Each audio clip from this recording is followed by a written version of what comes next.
Ik woon in Rotterdam.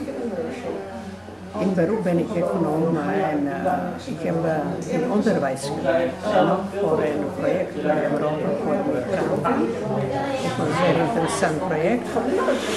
En nu, ik vind het wel zeer interessant om deze filmworkshop voor nooit te oud in Rotterdam mee te doen.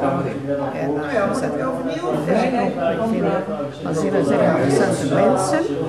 Het is ook interessant om mensen leren kennen en netwerk uitbreiden. Dat is ook zeer interessant.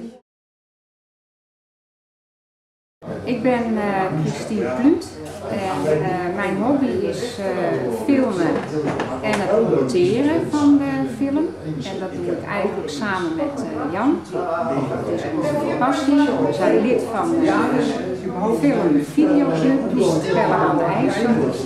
En dat doen we leuke dingen. En dat is eigenlijk op het moment waar wij heel veel mee bezig zijn.